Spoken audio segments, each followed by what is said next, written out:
بسم اللہ الرحمن الرحیم۔ دوستو، مذاق کرنے والے کے لیے مذاق ہوتا ہے، لیکن جس کے ساتھ کیا جائے بسا اوقات یہ اس کی جان تک لے سکتا ہے۔ آج کی کہانی میں بھی ایسا ہی کچھ ہونے والا ہے، سو لہٰذا کہانی کو آخر تک لازمی سنیے گا۔ ہم سب فرا آپی سے بہت پیار کرتے تھے، ان کو بڑی بہن سمجھتے تھے۔ امی ابو نے بھی کبھی نہ بتایا کہ وہ ہماری سگی بہن نہیں بلکہ چچا زاد ہیں۔ البتہ کبھی کبھار رشتہ داروں کی زبانی یہ بات سننے میں آتی تھی کہ فرا کی ماں کی وفات کے بعد اس کے والد نے ننھی منی بیٹی میرے والدین کو سونپ دی تھی، کیونکہ انہیں بیرون ملک جانا تھا۔ فرا آپا سنجیدہ طبیعت کی تھیں اور میں اول فول باتیں کر کے ان کا دماغ چاٹ جاتی تھی۔ آپا بیچاری کو گھر کا کام کاج کرنا ہوتا تھا۔ جب کام سے فارغ ہوتیں تو کتابیں لے کر بیٹھ جاتیں۔ وہ ان دنوں میٹرک کی تیاری کر رہی تھیں۔ میں نے بھی جوں توں میٹرک کر کے قریبی کالج میں داخلہ لے لیا۔ کالج میں میری دو نئی سہیلیاں بن گئیں، سائمہ اور عاشمہ۔ یہ دونوں آپس میں کزن تھیں اور ان کا مکان ہمارے گھر سے کچھ فاصلے پر تھا۔ یہ دونوں میری ہم مزاج تھیں، تبھی دوستی ہو گئی تھی۔ ایک دن کا ذکر ہے، ہم تینوں کالج سے گھر کو لوٹ رہی تھیں۔ ہم نے دیکھا کہ کوئی من چلا ہمارے پیچھے چلا آ رہا ہے۔ یہ مولوی صاحب کا بڑا بیٹا محسن تھا۔ وہ سیدھا سادہ سا لڑکا تھا، جانے آج کیسے اس چیونٹی کے پر نکل آئے تھے جو اس کو لڑکیوں کے پیچھے آنے کی سوجی تھی۔ اس روز تو ہم تینوں ہنستی ہوئی راستہ طے کرتی اپنے اپنے گھروں کو چلی گئیں، لیکن دوسرے دن بھی چھٹی کے بعد محسن کو کھڑا پایا تو تشویش ہوئی۔ اس کا بھلا یہاں کیا کام؟ سائمہ نے کہا کہ اپنے کسی رشتہ دار کو لینے آیا ہوگا۔ اس کی رشتہ دار تو تم ہو، عاشمہ نے کہا، اور ہم تینوں ہنس پڑیں۔ اس نے جو ہمیں اپنی جانب دیکھ کر ہنستا پایا تو بیچارہ غلط فہمی کا شکار ہوا، سمجھا ہم اسے دیکھ کر ہنس کر خوش آمدید کہہ رہی ہیں۔ ہم تینوں کالج سے نکلیں اور اپنی راہ ہو لیں۔ ذرا آگے چلیں، سڑک پار کرتے وقت احساس ہوا کوئی اور بھی ہمارے پیچھے سڑک پار کر رہا ہے۔ مجھ کو تپ چڑھی، جی چاہا جوتا اتار کر ٹھکائی کر ڈالوں، لیکن پھر سوچا کہ میں اس کی ماں سے شکایت کروں گی۔ مولوی صاحب کی بیوی خالہ اچھی ہمارے گھر آتی تھیں۔ اگلے روز اتفاق سے خالہ اچھی آ گئیں، مگر میں ان کے بھولے بھالے اور اکلوتے صاحبزادے کی شکایت نہ کر سکی۔ کیسے کرتی شکایت؟ امی کہتیں مجھے بتایا ہوتا، اور امی کو بتانے کا مطلب تھا بات بڑھانا۔ یوں مسئلہ حل نہ ہوا اور وہ تعاقب کرتا رہا۔ اسے دیکھ کر ہماری ہنسی نکلتی تو وہ سمجھتا ہم اس کے کرتوت پر بہت خوش ہیں۔ وہ روزانہ کالج سے گھر تک پیچھا کرنے لگا۔ اب ہم تینوں نے سڑ جوڑ کر سوچا کہ اس سے کیسے پیچھا چھڑایا جائے۔ کسی نے کچھ کہا اور کسی نے کوئی صلاح دی، لیکن میرے ذہن میں ایک انوکھی ترکیب آئی۔ اس سودائی کو اسی کے سودے سے مارو، ایسے کہ اس پر یہ ظاہر کرو کہ ہم تم پر مرتے ہیں۔ یوں خوب بے وقوف بناؤ، جب مجنوں ہو جائے تو اسے دھتکار دو۔ میری تجویز سے آخرکار سہیلیوں نے اتفاق کیا۔ غور ہوا کہ اس بھولے مجنون کو دام میں کیسے لایا جائے، جسے کپڑے پہننے تک کا سلیقہ نہ تھا۔ ہم نے کہا کہ ہم خط لکھ کر اس کے سامنے گرا دیتے ہیں، وہ دوڑ کر اٹھا لے گا، اس کے بعد دیکھنا۔ خط میں نے لکھا جس میں تحریر تھا، محسن صاحب آپ ہم کو بہت اچھے لگتے ہیں، مگر روزانہ سڑک پر ہمارے پیچھے پیچھے چلنا ٹھیک نہیں۔ اگر ہم میں سے کسی کے ابا جان نے دیکھ لیا یا آپ کے والد نے تو آپ کی خیر نہ ہوگی۔ اگر ہم سے کچھ کہنا ہے تو پارک میں آج شام 5 بجے سے 8 بجے تک ہم آپ کا انتظار کریں گے۔ میں نے ہم تینوں کے نام کا پہلا حرف بھی لکھ دیا۔ اگلے دن وہ ہمارے پیچھے کنویں کی چال چلا تو ہم ہنس اپنی چال بھی بھول گئے اور خط اس کو پکڑا کر تیز تیز فٹ پاتھ پر ہو لیں۔ 2-4 قدم چل کر میں نے پیچھے مڑ کر دیکھا، محسن صاحب خط کھول کر پڑھ رہے تھے۔ شکر ہے ترکیب کارگر رہی، اگلے دن وہ ہمارے پیچھے نہیں آیا۔ اس کا مطلب کل وہ صحرا پارک گیا اور رات 8 بجے تک ہمارے انتظار میں سوکھتا رہا۔ ایک دن بامشکل گزرا، اگلے روز وہ پھر پیچھے آ رہا تھا۔ ہماری آواز اسے صاف سنائی دے رہی تھی۔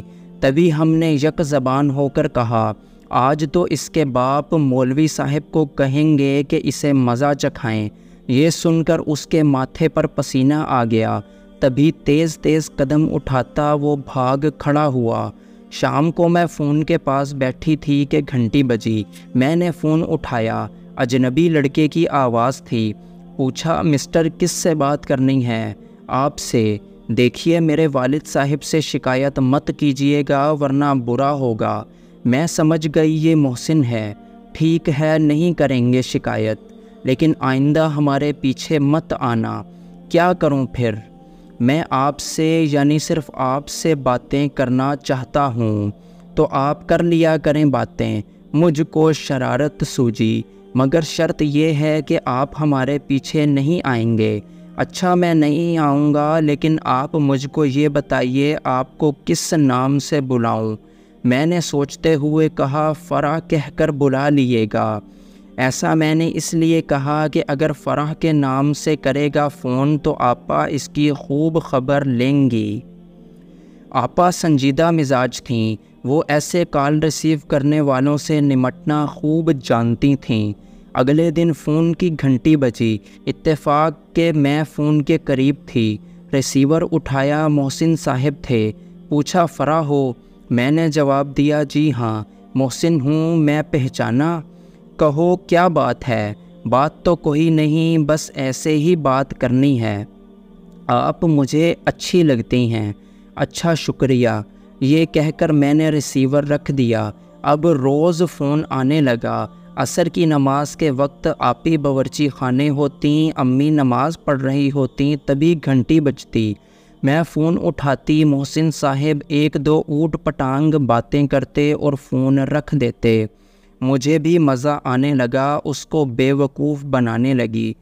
سوچا 2-4 باتیں کرنے سے میرا کیا جاتا ہے، لیکن وہ مذاق جن کو ہم معمولی سمجھتے ہیں کبھی کبھی سنگین صورت بھی اختیار کر لیتے ہیں۔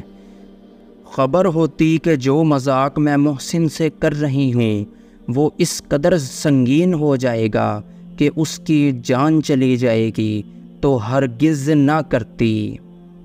انہی دنوں آپا فرح کی شادی کی تاریخ ٹھہرائی گئی تو مولوی صاحب کے گھر بھی شادی کارڈ بھجوا دیا گیا۔ میرے تو وہم و گمان میں بھی نہیں تھا کہ شادی کے کارڈ پر فرح کا نام دیکھ کر محسن کی سٹی گم جائے گی۔ وہ یہی سمجھا کہ میری شادی ہو رہی ہے۔ اس نے بوکھلا کر مجھے فون کیا۔ پہلے امی پھر ابو نے فون اٹھایا۔ اس نے آواز سن کر بات نہیں کی۔ میں سمجھ رہی تھی کہ یہ محسن ہے۔ خیر مجھے بالآخر فون اٹھانے کا موقع مل گیا۔ وہ آواز پہچان کر بولا، فرح یہ سب کیا ہے؟ تم نے تو کہا تھا مجھ سے شادی کرو گی اور اب تمہاری شادی کے کارڈ تک چھپ گئے ہیں۔ میں مجبور ہوں محسن، میں نے بن کر کہا۔ ماں باپ کی یہی مرضی ہے، بغاوت بھی نہیں کر سکتی۔ یہ کہہ کر فون رکھ دیا۔ اس کی آواز روحانسی تھی، مجھے اس کی حالت کا اندازہ تھا۔ فون کی گھنٹیاں بجتی رہتی تھیں اور میں جان کر نہیں اٹھاتی تھی۔ جب اس بیچارے سے کچھ نہ بن پڑا تو ایک رقعہ لکھا اور میرے بھتیجے کے ہاتھ بھیج دیا کہ جا کر اپنی دلہن پھپھو کو دے آؤ۔ فرح آپی مائیوں بیٹھی ہوئی تھیں، منو تو معصوم تھا۔ وہ رقعہ ابو کے سامنے ہی لا کر آپی کو تھما دیا اور کہا، پھپھو یہ سامنے والے محسن انکل نے آپ کو بھجوایا ہے۔ جب آپی نے خط کھولا تو ان کا رنگ اڑ گیا۔ کیا بات ہے بیٹی؟ والد نے پوچھا اور رقیہ آپی سے لے کر پڑھا تو ان کا چہرہ متغیر ہو گیا۔ انہوں نے پوچھا یہ کیا معاملہ ہے؟ اللہ پاک کی قسم مجھے نہیں پتا کہ کس کا خط ہے، یہ کہہ کر آپی رونے لگیں۔ ابو نے خط پڑھ کر امی کو دیا اور امی نے مجھے دیا، بولیں رابو پڑھ کر سنا کیا لکھا ہے۔ لکھا تھا، جان سے پیاری فرا، تم تو کہا کرتی تھیں کہ شادی تم ہی سے کروں گی ورنہ زہر کھا کر مر جاؤں گی، اور اب کسی اور کی ہونے جا رہی ہو۔ مجھے کہتی تھیں بے وفائی نہ کرنا اور اب خود بے وفائی کر رہی ہو۔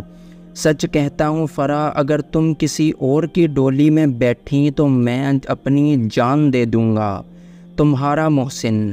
امی نے خط سنا، ماتھے پر ہاتھ مار کر بولیں، ہائے رے فرا، تو بڑی چھپی رستم نکلی، کیا میں نے تجھے اسی دن کے لیے پالا تھا؟ وہ رونے لگیں، آپی بھی رونے لگیں۔ دونوں کو روتا دیکھ کر میرا دل کٹ گیا۔ ابو آپی کو کھا جانے والی نظروں سے گھور رہے تھے۔ ادھر آپی کا بس نہیں چلتا تھا کہ زمین پھٹے اور وہ اس میں سما جائیں۔ شادی کے گھر میں ماتم قدا کی سی فضا ہو گئی تھی۔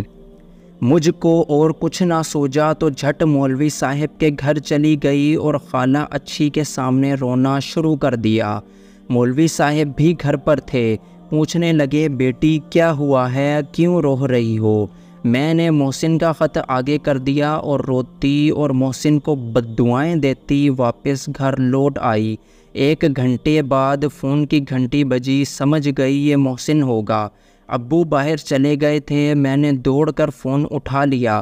میرا اندازہ درست تھا، یہ محسن ہی تھا۔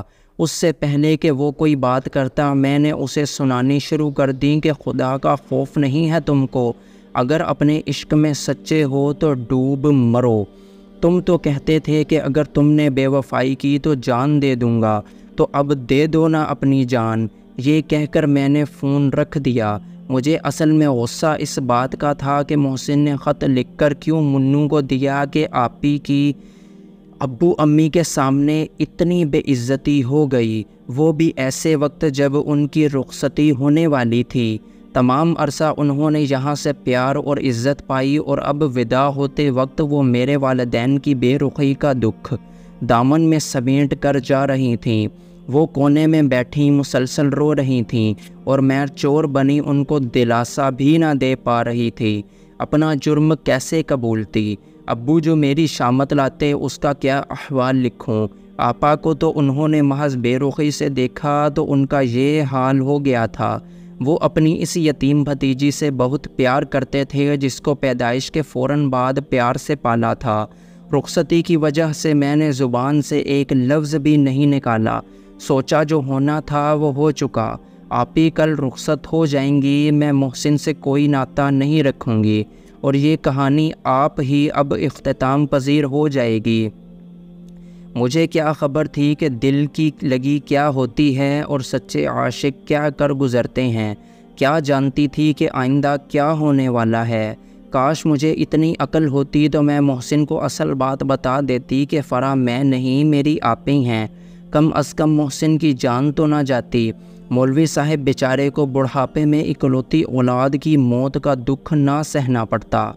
آپی کی شادی والے دن جب ہمارے گھر میں ہر طرف خوشیاں بکھیری ہوئی تھیں، محسن نے ایک بار پھر ہماری خوشیوں پر پانی پھیر دیا۔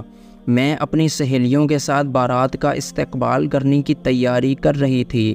اچانک گلی میں شور سنائی دیا کہ مولوی صاحب کے لڑکے کی موت ہو گئی ہے۔ ہمارے گھر میں بارات آ گئی۔ ہم اپنی میں پڑ چکے تھے لیکن میرا دل رو رہا تھا کیونکہ مجھ منحوس کی وجہ ہی سے تو ان کے گھر کا اکلوتا چراغ بجھ گیا تھا۔ کاش میں ہوش کے ناخن لیتی تو وہ جان سے نہ گزرتا۔ اس واقعہ کے بعد مجھے ہوش آ گیا اور میں نے لا ابالی پن کو ہمیشہ کے لیے خیر بات کہہ دیا اور ایک سنجیدہ اور متین لڑکی بن گئی۔ اب تو بڑھاپے میں قدم رکھ چکی ہوں مگر محسن کا غم آج بھی دل میں ہے۔ اس معصوم انسان کو میں کبھی نہیں بھول سکتی۔